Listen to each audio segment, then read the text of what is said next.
সরফরাজ চৌধুরী সফররাজ হোসেনের জায়গায় যে স্ক্রিপ্ট লিখেছেন, উনাকে যদি উনি ক্ষমতাচ্যুত না করে, স্যাক না করে, তাহলে কিন্তু জনগণের বিশ্বাস আসবে না। সর্ষে দিয়ে আপনি ভূত খেতাবেন, সর্ষের মধ্যে কিন্তু ভূত রয়ে গেছে।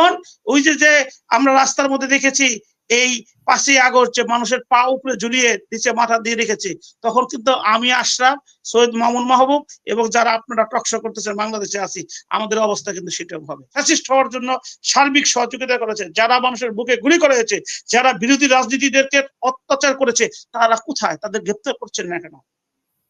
তাদেরকে গ্রেপ্তার করতে হবে, জনগণের আশ্বস্ত করতে হবে যে একটাও দোষী লোক এখান থেকে আনঅ্যাটেন্ডেড যেতে পারবে না। সবাই তার নিজের স্বার্থ দেখবে। ভারতের পার্শ্ববর্তী রাষ্ট্র হচ্ছে আমরা, অন্যদিকে হচ্ছে আমরা একটা মুসলিম প্রধান দেশ।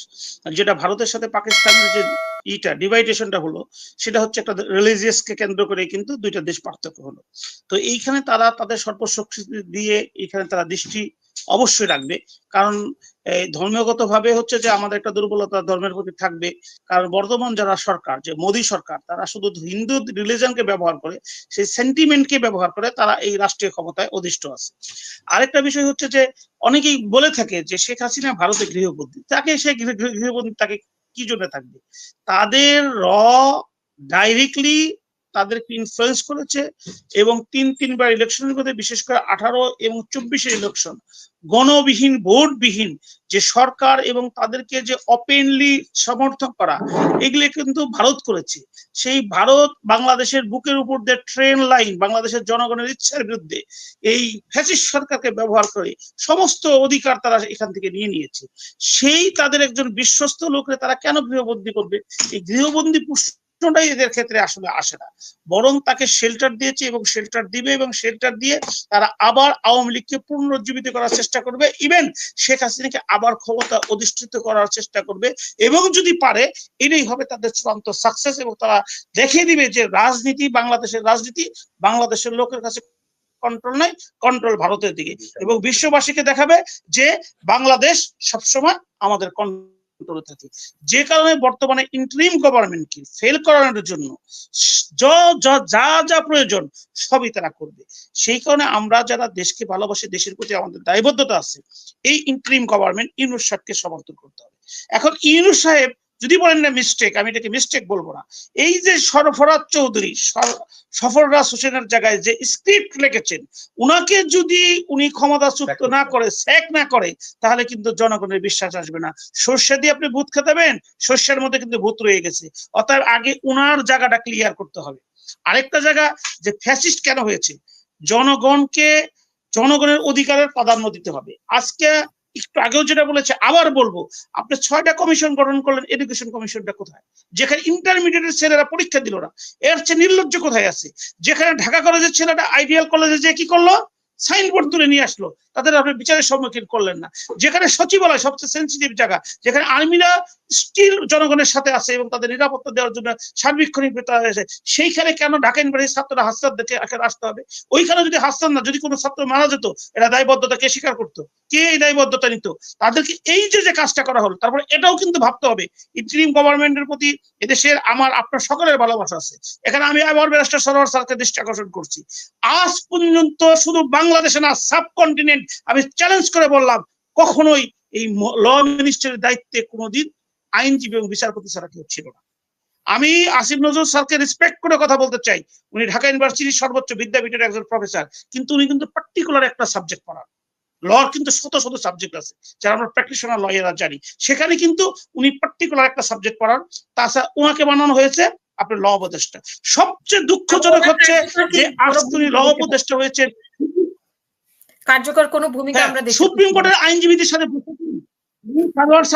জিজ্ঞেস করে, স্যার আপনি সবসময় সোচ্চার আইদার অনলাইন এবং কোর্টে, কখনোই কি উনি ডেকে সবার কাছে বসেছে যে আমরা এতদিন হয়ে গেল, মাসখানেক হলো, যেখানে আমাদের এই চিফ অ্যাডভাইজার 2বার জাতির উদ্দেশ্যে বক্তব্য রাখলেন, উনি কখনোই লয়ারদের সাথে বসেছেন, বিচারপতিদের সাথে বসেছেন? তাহলে এখানে আপনি কি সংস্কার করবেন? এখানে কিভাবে, বিশেষ করে লয়ারদের সাথে আপনি বার এবং বেঞ্চ দুইটা হচ্ছে প্যারালাল, কখনোই বার মানে অ্যাডভোকেট ছাড়া কখনো জুডিশিয়ারি পরিচালিত হয় না। সেখানে একটা ল উপদেষ্টা যদি আইনজীবীদের সাথে না বসে, তাহলে এই দেশের আপনি কোথায় নিয়ে যাবেন? এখন মানুষ আশা বুক বেঁধে আছে, কিন্তু ভয় একটাই যদি বলা আরম্ভ করে আগেই ভালো ছিলাম, তখন কিন্তু ওই যে শেখ হাসিনা বলছে না কথা, কিন্তু টুপ করে কিন্তু চলে আসবে। তখন ওই যে আমরা রাস্তার মধ্যে দেখেছি এই 5ই আগস্ট যে মানুষের পা উপরে ঝুলিয়ে নিচে মাথা দিয়ে রেখেছি, তখন কিন্তু আমি আশরাফ, সৈয়দ মামুন মাহবুব এবং যারা আপনারা টকশো করতেছেন বাংলাদেশে আছি, আমাদের অবস্থা কিন্তু সেটাও হবে। কিন্তু আমরা কিন্তু ইনোসেন্ট, আমরা কিন্তু সৎ। এখন ইন্টারিম গভর্নমেন্টের কাছে সবচেয়ে বড় চ্যালেঞ্জ, বাংলাদেশের মানুষ যারা জানতে চায়, সৎ লোকগুলোকে বের করতে হবে এবং তাদের পজিশন মতো বসে দিতে হবে। এখানে কোনো ডিসঅনেস্টি এবং অসৎ লোকের গোস করে এখানে কোনো পাত্তা দেওয়া যাবে না। তাদেরকে নিয়ে এসে তাদেরকে তাদের জায়গায় বসে দিয়ে, হ্যাঁ, এবং যে পুলিশের যারা গুন্ডামি করেছে, শুধু সাব ইন্সপেক্টর গুন্ডামি করেছে, কনস্টেবল গুন্ডামি করেছে, নাকি এসপি লেভেলের অফিসাররা গুন্ডামি করেছে, ডিআইজি লেভেলের অফিসাররা গুন্ডামি করেছে, আইজিপি লেভেলের অফিসাররা, তারা কোথায়? তাদের তো অ্যারেস্ট দেখতেছেন। এক আসাদুজ্জামানকে গতকালকে অ্যারেস্ট করেছেন, এক আসাদুজ্জামানকে আর কয়েকজন পুলিশের আইজিপি 2জনকে অ্যারেস্ট করেছেন। কিন্তু যারা এসপি ছিলেন সেই 14, 18, 24 যারা টাকা খাইয়ে জোর করে পুলিশ বাহিনীকে ব্যবহার করে মানুষের ভোটাধিকার নিয়েছে, তাদেরকে একটা তো গ্রেপ্তার করা হয় না। বিপ্লব কিভাবে পালিয়ে যায়? হারুন কোথায়, যে বাতিল হোটেল খুলেছিল? হাবিব কোথায়? এইগুলো কিন্তু মানুষ কোশ্চেন করতেছে। আপনার এখন একটাই ইন্টারিম গভর্নমেন্টের কাছে বিনীতভাবে বলতে চাই, আপনাদের সময় হচ্ছে ফ্যাসিস্ট সরকারের চেয়ে ভয়াবহ। ফ্যাসিস্ট সরকারের সাথে কিন্তু তার পুলিশ বাহিনী থেকে সমস্ত আমাদের 15 বছর তারা নিজের করে নিয়েছিল, এলাকা ভিত্তিক করে নিয়েছিল। আপনাদের সাথে আছে মানুষের বিশ্বাস এবং ভালোবাসা। সেই বিশ্বাসটাকে ভালোবাসা করলে, যেটা ইন্ডিয়ার কোশ্চেন আমাকে বললেন যে ইন্ডিয়া এই দ্বিমুখী পরিকল্পনা করছে, আপনাকে করতে হবে। আপনি যদি মনে করেন যে আওয়ামী লীগের যারা দোষী তাদের শাস্তির সম্মুখীন করবেন, তাহলে কিন্তু আওয়ামী লীগের যারা ভালো, তাদেরকে যারা অ্যাটর্নি জেনারেল করেছে, তাদেরকে কিন্তু আপনার উৎসাহ দিতে হবে ভালো কাজের জন্য। আপনাকে বিএনপি কে যদি আপনি অ্যাভয়েড করে এই ছাত্রদেরকে দূরে রাখার চেষ্টা করেন, বৈষম্য বিরোধী ছাত্রদেরকে ওখানে নিয়ে এসে বিএনপি কে যদি অ্যাভয়েড করতে চান, বাংলাদেশের মানুষের মনের ভিতরে কিন্তু তারেক জিয়ার একটা অবস্থান আছে, ম্যাডাম খালেদা জিয়ার একটা অবস্থান। 17 বছরের দলটাকে বিভক্ত করা যায় নাই। আমি পাবলিকের রাজনীতিকে, জনগণের ভোটের রাজনীতি করি। ওই আমার এলাকায় যখন যাই ভোট চেয়েছিলাম, একটা বয়স্ক লোক আমাকে বলেছিল, বাবা তুমি ভালো লোক, সৎ লোক, তোমার মতো লোকের দরকার আছে, ব্যারিস্টারি পাস করে এলাকা এলাকায় ঘুরতেছো, কিন্তু তোমার ভোট দিলে কিন্তু খালেদা জিয়া বেরোতে পারবো না, এজন্য তোমাকে ভোট দিব না। তো যে কারণে আপনাদের হলো যে বলতে চাই যে আওয়ামী লীগের টপ লিডার যারা ডিসিশন মেকার ছিল, যারা 14 দল ছিল, যারা শেখ হাসিনাকে ফ্যাসিস্ট হওয়ার জন্য সার্বিক সহযোগিতা করেছে, যারা মানুষের বুকে গুলি করেছে, যারা বিরোধী রাজনীতিদেরকে অত্যাচার করেছে, তারা কোথায়? তাদের গ্রেপ্তার করছেন না কেন? তাদেরকে গ্রেপ্তার করতে হবে, জনগণের আশ্বস্ত করতে হবে যে একটাও দোষী লোক এখান থেকে আনঅ্যাটেন্ডেড যেতে পারবে না। আর দোষী লোকগুলো চিহ্নিত, তারা কারা? এই পতিত সরকারের নেতারা, পতিত সরকারের মন্ত্রীরা, পতিত সরকারের আমলারা যারা সহযোগিতা করেছে, তাদের কোনো গ্রেপ্তার নেই। একটা ডিসি নিয়োগের ক্ষেত্রে সচিবালয় সারাক্ষণ বিশৃঙ্খলা চলতেছে, এই নিয়োগ বাতিল, এটা তো জনগণের বিশ্বাস নষ্ট হয়ে যাচ্ছে। এখনো কেন স্বৈরাচার পতিত সরকারের ডিসিরা এখন ক্ষমতায়? দরকার হলো ওখান থেকে আইনে যারা দীর্ঘদিন অত্যাচারিত, অবহেলিত, যাদেরকে প্রমোশন দেওয়া হয় না, তাদের ওখানে ইনস্ট্যান্ট বসানো হোক।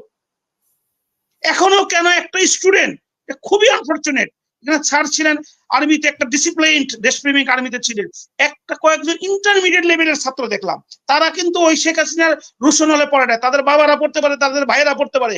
একটা পুলিশ স্টেশন থেকে ড্রেস পরে একটা লোককে বের করে বাহিরে নিয়ে যখন পিটালো, তখন মনে হলো সমস্ত বাংলাদেশকে পিটানো হচ্ছে, কারণ তার শরীরে ড্রেস পরা ছিল। সে অপরাধী হতে পারে, তাকে আইনের ধারা তাকে বিচার করতে হবে। যেখানে আইন থাকবে না, সেখানে কিন্তু কোনো ডেমোক্রেসির দরকার নাই। এই জন্য আপনার টকশোর মাধ্যমে ইন্টারিম গভর্নমেন্টকে অনুরোধ করতে চাই, আপনাদের দায়িত্বশীল হতে হবে।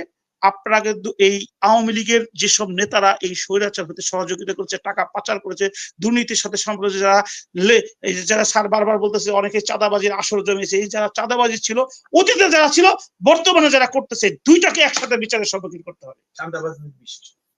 চাঁদাবাজের কোনো ভবিষ্যৎ বর্তমান নাই, চাঁদাবাজ সবাই পেয়েছে, চাঁদাবাজের মধ্যে কোনো আওয়ামী লীগ বিএনপি নাই, এদেরকে সবাইকে গ্রেপ্তার করতে হবে। আর ওই যে ইন্টারিম গভর্নমেন্টের চিফ অ্যাডভাইজারের সাথে যারা সরফরাজ চৌধুরী, সরফরাজ হোসেনের জায়গায় লিখতে পারে, তারা কিন্তু ফ্যাসিস্ট সরকারেরই পেতাত্তা, তাদেরকে চিহ্নিত করতে হবে। আর সর্বশেষ আবারও বলবো যে বাংলা শিক্ষায় যদি মেরুদণ্ড হয়, আগে শিক্ষা কমিশন গঠন করেন। আর ধন্যবাদ দিতে চাই যে অন্যান্য কমিশন যারা গঠন করেছেন, তারা মানুষ হ্যাপি, তাদের প্রফেশনাল বডি থেকে তারা হ্যাপি, তারা আনন্দিত, তাদের কাজের পথ দ্রুত উন্মুক্ত করা হোক। এবং এই কমিটিগুলোর সাথে কিন্তু অনেক মেম্বার নিয়োগ এখনো বাকি আছে। সব এই কনসার্ন যারা প্রফেশনের মধ্যে আছে তাদেরকে একত্রিত করে আশ্বস্ত করা হোক যে আমরা কার্যক্রম এগিয়ে নিচ্ছি। সেক্ষেত্রে আমরা আমাদের ব্যারিস্টার সারোয়ার স্যারকেও দেখতে চাই যে কোনো একটা কমিটিতে উনি তার মেধা শ্রম দিয়ে ভালো ভূমিকা পালন করবেন। সকলকে ধন্যবাদ।